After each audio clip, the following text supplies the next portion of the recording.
ایک روز میں بازار کپڑے خریدنے گئی۔ ایک دکان پر میں نے کپڑا دیکھ کر قیمت دریافت کی تو بازار نے بڑی گستاخی سے کہا کہ صرف ایک بوسہ میں بہت ناراض ہوئی اور چلنے کا ارادہ کیا۔ اتنے میں دکاندار اٹھ کر مجھے لپٹ گیا اور حرکی ہوا جیسا کہ بہن زبیدہ کے قصہ میں ذکر آ چکا ہے۔ میرے والد نے کافی دولت چھوڑی تھی، میں اپنا حصہ لے کر الگ ہو گئی تھی۔ کچھ مدت بعد میں نے ایک جوان صالح سے نکاح کیا، لیکن تھوڑے ہی دن بعد اس کا انتقال ہو گیا۔ مجھے اس سے بہت محبت تھی، چنانچہ میں نے عہد کر لیا تھا کہ زکا ثانی نہیں کروں گی۔ روپے پیسے کی مجھے کوئی تنگی نہیں تھی، میں اطمینان سے اپنے گھر رہنے لگی۔ ایک روز ایک ضعیفہ میرے پاس آئی، وہ پہلے بھی کبھی کبھی آیا کرتی تھی اور کہنے لگی کہ بی بی میرے ایک عزیزہ کی شادی ہے، اس تقریب میں بعض امیر المومنین کے خواتین بھی آئیں گی۔ ہم لوگ رسم و آداب شاہی سے واقف نہیں ہیں، اگر تم چلو اور ان کی تواضع وغیرہ کا انتظام کر دو تو عین نوازش ہوگی۔ میں نے نوازش جان کر منظور کر لیا اور اس کے ساتھ روانہ ہو گئی۔ وہ مجھے ایک بہت بڑے مکان میں لے گئی، وہاں ایک نہایت خوبصورت جو ان عورت نے میرا استقبال کیا اور اعزاز و اکرام سے صدر مقام پر بٹھایا، لیکن میں حیران تھی کہ یہاں شادی کا کوئی ہنگامہ نظر نہیں آتا۔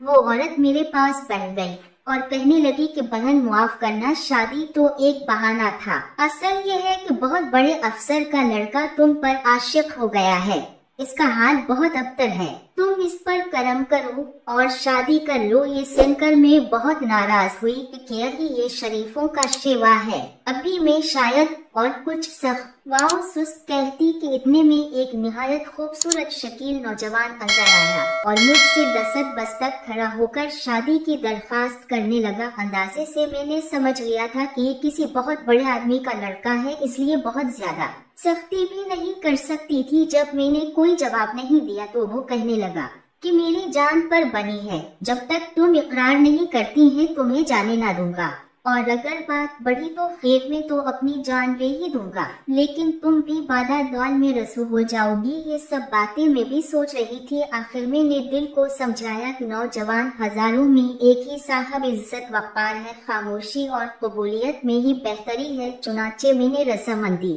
ظاہر کر دی۔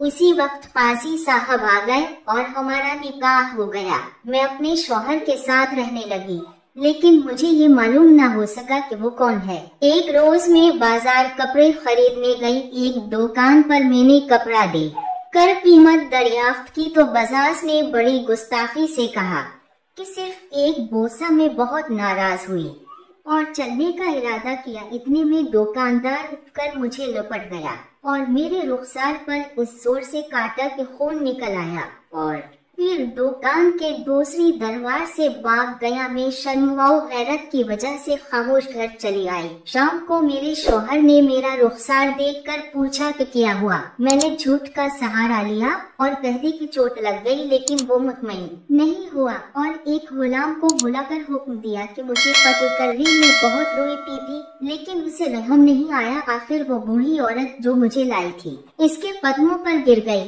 اور میری جان بخشی کے لیے عرض کرنے لگی۔ اس پر میرا شوہر کہنے لگا، خیر میں قتل تو نہیں کرتا، لیکن سزا ضرور دوں گا۔ چنانچہ اس نے مجھے اس قدر مارا کہ میں بے ہوش ہو گئی۔ جب ہوش میں آئی تو دیکھا وہی بڑھیا ہے، تیمارداری کر رہی ہے۔ مدت تک میرا علاج ہوتا رہا، آخر میں تندرست ہو گئی اور اپنی بہن زبیدہ کے پاس گئی اور اس کو کل حال سنایا۔ اس نے مجھے محبت سے اپنے پاس رکھ لیا اور اب میں وہیں رہتی ہوں۔ خلیفہ یہ واقعات سن کر متعجب ہوا اور یہ حکم دیا کہ یہ واقعات لکھ کر شاہی کتب خانے میں رکھے جائیں۔ پھر زبیدہ سے کہا کہ اس پری کو بلاؤ جس نے تمہاری بہنوں کو قطیع بنایا تھا۔ زبیدہ نے پری کا بال نکالا اور اس کو جلا دیا۔ نوری پری سامنے آ کھڑی ہوئی اور خلیفہ کو سلام کیا، پھر کہنے لگی کہ امیر المومنین میں زبیدہ کی بے حد ممنون احسان ہوں۔ خلیفہ ہارون نے پری سے کہا کہ تم ان قیدوں کو اصلی صورت میں لا سکتی ہو۔ پری نے کہا ہاں۔ بادشاہ نے کہا کہ تو ان کو انسان بنا دے۔ پری نے ان پر کچھ پڑھ کر دم لیا